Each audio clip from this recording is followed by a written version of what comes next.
Hello बच्चों, welcome back to the R K science classes. मैं हूं रोहित मेहता और आप देख रहे हैं आर के साइंस क्लासेस का यूट्यूब चैनल। बच्चों, जैसा कि आपको पता है कि हमारा अध्याय नंबर 15 शरीर द्रव तथा परिसंचरण चल रहा है, जो कि 11th बायोलॉजी का है। और इस चैप्टर में आज हम लेके आए हैं बच्चों आपके लिए लेक्चर नंबर 10, जिसमें हम बात करेंगे बच्चों द्विपरिसंचरण की, यानी कि डबल सर्कुलेशन की। डबल सर्कुलेशन क्या है, क्या इसका लाभ है, क्या फ़ायदा है, क्या नहीं है, इसके बारे में इसमें बात करेंगे। देखिए बच्चों, डबल सर्कुलेशन क्या है कि हमारे पास बच्चों ये हृदय है, ठीक है बच्चों।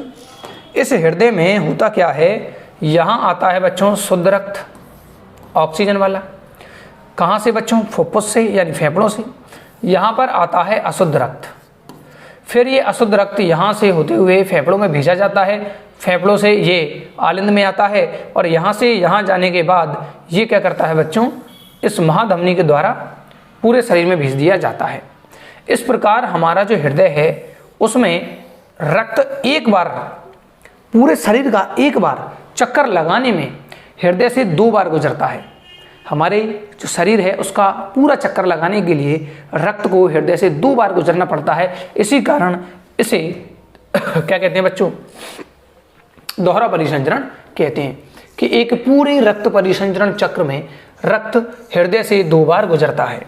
एक पूरे दोहरा जो परिसंचरण है उसमें होता क्या है बच्चों, जो रक्त है पूरी बॉडी में चक्कर लगाता है, उसके लिए उसे हृदय से 2 बार गुजरना पड़ता है तथा फिर वो अंगों में पहुंचता है। इस प्रकार के परिसंचरण को द्विपरिसंचरण या दोहरा परिसंचरण कहते हैं। इसी घटना को हम कहते हैं बच्चों दोहरा परिसंचरण। हृदय से 2 बार रक्त का गुजरना, एक बार शुद्ध रूप में गुजरेगा और एक बार अशुद्ध रूप में गुजरेगा, 2 बार गुजरेगा बच्चों। क्या होता है बच्चों, कैसे क्या होता है, देखिए दोबारा से मैं आपको बता देता हूं। यहां तो आता है बच्चों शुद्ध रक्त आता है, कहां से? फेफड़ों से। किसके द्वारा? फुफ्फुसीय स्रावों के द्वारा। फिर ये निलय में प्रवेश करता है और निलय से जाने के बाद ये महाधमनी द्वारा संपूर्ण शरीर में ले जाया जाता है। इधर वाले जो पार्ट हैं वो हमारे left atrium and left ventricle हैं, और इस साइड वाले जो हमारे हैं वो राइट एट्रियम और राइट वेंट्रिकल हैं। सही है बच्चों। अब ये जो बॉडी है उससे रक्त राइट एट्रियम में आता है, राइट एट्रियम से राइट वेंट्रिकल में, और यहाँ से फेफड़ों में जाता है। तो इसी को यहाँ पर लिखा हुआ है कि दाहिने निलय द्वारा पंप किया गया रक्त। अब दाहिना निलय कौन सा है बच्चों? दाहिना जो निलय है उसके द्वारा जब रक्त को पंप किया जाता है तो फुफ्फुसीय धमनियों में जाता है। यानी यहाँ से ये जो दाहिना निलय जो हमारे पास है, दाहिने निलय से जब रक्त को भेजा जाएगा, पंप किया जाएगा, तो ये फुफ्फुसीय धमनियों में जाता है। और जबकि हम बात करें जो बायां निलय है, और जब वो रक्त को प्रवाहित करेगा, ये वाला जो हमारे पास क्या है बच्चों, बायां जो निलय है वो जब रक्त को पंप करता है तो ये महाधमनियों में प्रवेश करता है, महाधमनियों में जाता है। ऑक्सीजन रहित रक्त फेफड़ों में ऑक्सीजनित होकर फुफ्फुसीय स्रावों से होता हुआ बाएं आलिंद में आता है। अब जो रक्त बच्चों यहाँ पर फेफड़ों पर भेजा था किसने?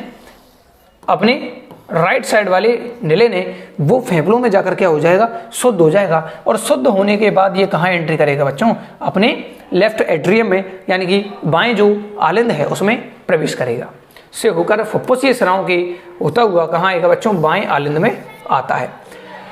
यह जो संचरण पथ है इसको हम फुफ्फुस संचरण कहते हैं बच्चों। इसको क्या कहते हैं? फुफ्फुस संचरण यानी पल्मोनरी सर्कुलेशन कहते हैं। यानी कि वो पार्ट जब रक्त फेफड़ों तथा हृदय के बीच में प्रवाहित होता है, जब रक्त क्या करेगा बच्चों? हृदय और फेफड़े में जब प्रवाहित होगा, यानी कि यहाँ आया था, अब यहाँ से कहाँ जाएगा? फेफड़ों के पास जाएगा, हृदय से फेफड़ों के पास जाना, और फेफड़ों से शुद्ध होकर फुफ्फुसीय स्रावों के द्वारा कहाँ आना बच्चों? वापस हृदय में आना। इस मार्ग को, यानी कि इस वाले पार्ट को हम कह देंगे कौन सा संचरण? फुफ्फुसीय संचरण। ठीक है बच्चों। और जो नीचे वाला संचरण बचेगा बच्चों, ये वाला, इसको हम कहेंगे दैहिक या क्रमबद्ध परिसंचरण। क्या कहेंगे इसको? दैहिक या क्रमबद्ध परिसंचरण। देखिए, ऑक्सीजनित रक्त जो यहाँ आ चुका है, महाधमनी से होता हुआ, अब यानी कि यहाँ आने के बाद ये महाधमनी में जाएगा, महाधमनी से होता हुआ धमनी में प्रवेश करेगा, फिर धमनिकाओं में जाता है, धमनी बारीक होकर क्या बनाती है, धमनिका, तथा धमनिका और आगे विभाजित होकर क्या बनाती है बच्चों, केशिका। तो केशिकाओं से होता हुआ ऊतकों तक जाता है, कहाँ पहुँच जाएगा एंड में, महाधमनी से धमनी, धमनी से धमनिका, और धमनिका से कहाँ जाता है बच्चों, केशिकाओं, केशिकाओं से होते हुए वहाँ से क्या जाएगा, कहाँ जाएगा बच्चों, ऊतकों तक जाएगा, और वहाँ से ऑक्सीजन रहित हो जाता है, यानी जो ऑक्सीजन लेके गया है रक्त वो ऑक्सीजन दे देगा और CO2 को कोशिकाओं से ग्रहण करेगा। फिर ये क्या होगा बच्चों, सिरा बनाएगा, सिरा श्रीकाओं तथा महासिरा से होता हुआ दाहिने जो आलिंद है, दाहिने जो आलिंद है उसमें आता है। बच्चों मैंने एक बार आपको बताया था, मान लीजिए कलर विजिबल है, ये मान लीजिए हमारे पास धमनी है, धमनी और पतली होकर क्या बनाती है बच्चों, धमनिका बनाती है, धमनिका जो है वो विभाजित होकर क्या बनाती है बच्चों, केशिका बनाती है। केशिका अब जो है वो ऑक्सीजन दे देगी और केशिका मिलकर श्रीका का निर्माण करती हैं, श्रीका। फिर श्रीकाएं मोटी होकर सिरा का निर्माण करती हैं और सिरा आगे महासिरा में खुलते हैं, ठीक है। और धमनी कहाँ से आ रही है बच्चों, महाधमनी से। तो ये है हमारे पास महाधमनी, धमनी, धमनिका, केशिका, श्रीका, सिरा, महासिरा, ठीक है बच्चों। ये क्रम आपको याद हो गया होगा, मैंने आपको पहले भी एक बार बता चुका हूं इसको मैं, है ना।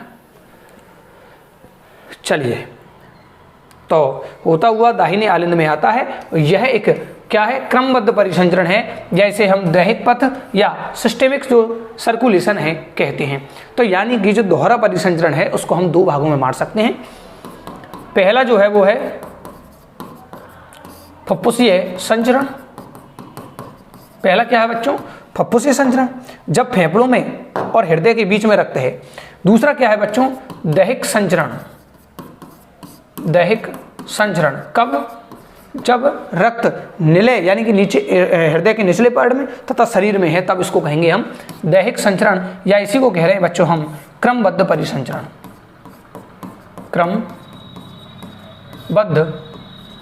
परिसंचरण, इसमें कोई दिक्कत नहीं है बच्चों। चलिए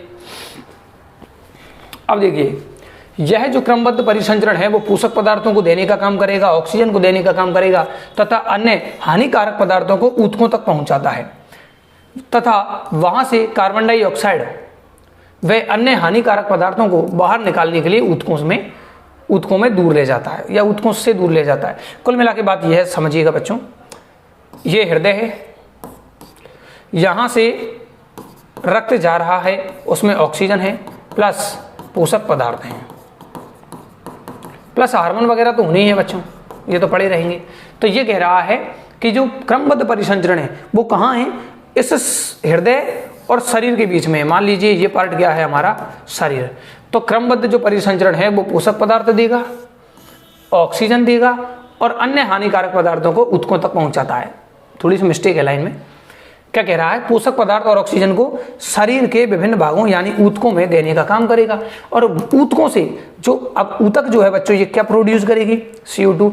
इस CO2 को रक्त ले लेगा, रक्त ग्रहण करेगा, तो कार्बन डाइऑक्साइड और अन्य हानिकारक पदार्थ जो भी हैं वो जो बनेंगे उनको बाहर निकालने के लिए ऊतकों से दूर ले जाता है। तो जो शरीर में जो ऊतक हैं वहाँ से CO2 वगैरह को या अन्य हानिकारक पदार्थ जो है जैसे यूरिया, यूरिक एसिड वगैरह जो बन रहे हैं उनको ऊतकों से दूर लेकर जाने का कार्य करेगा।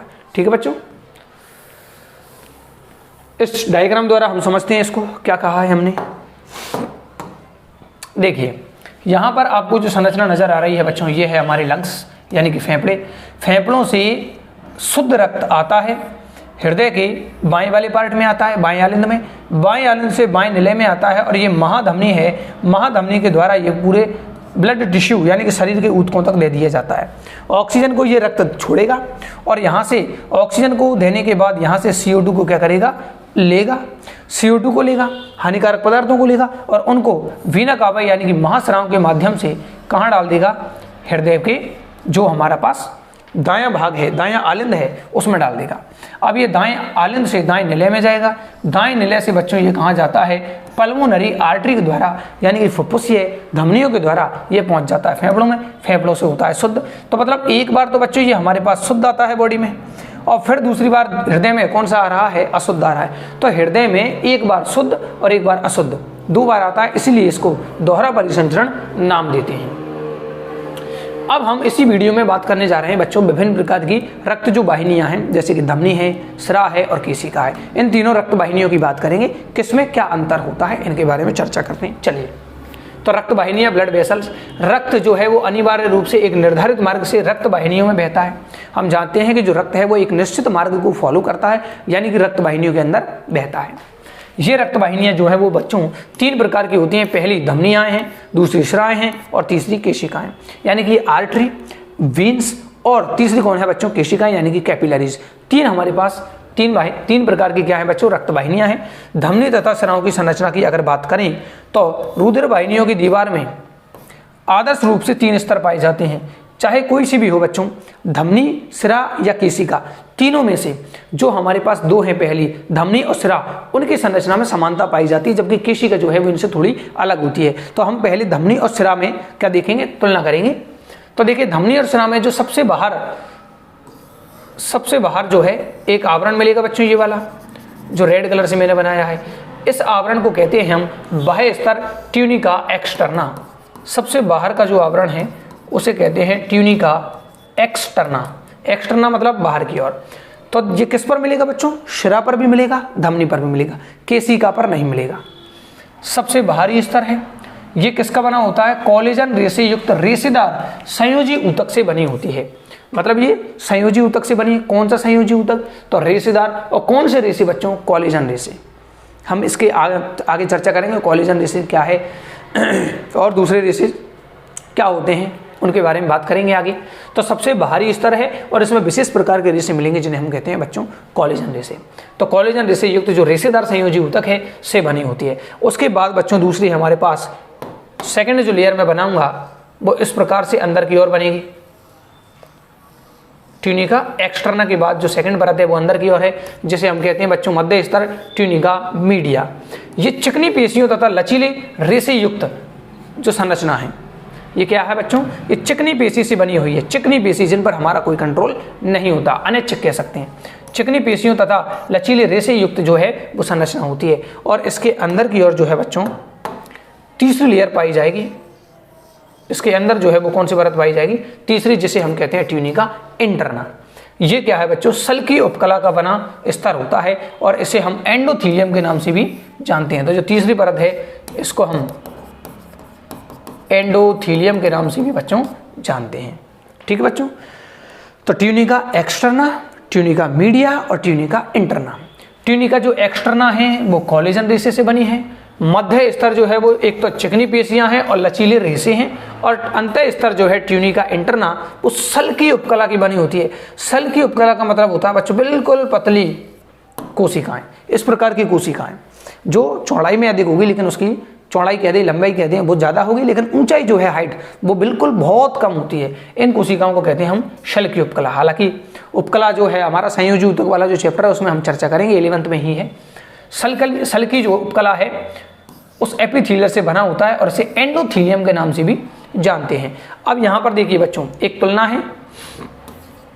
मान लीजिए ये सिरा है, ये केशिका है, तो अंतर कहाँ आएगा बच्चों, तीनों में, इन दोनों में तीनों जो लेयर हैं शिरा और धमनी में, जो तीनों लेयर हैं ट्यूनिका एक्सटर्ना, ट्यूनिका मीडिया और ट्यूनिका इंटरना, वो तीनों लेयर पाई जाती हैं। अंतर कहाँ है बच्चों, सिराओं में मध्य स्तर जो है मध्य कंचुक अपेक्षाकृत पतला होता है। किसमें बच्चों, सिराओं में।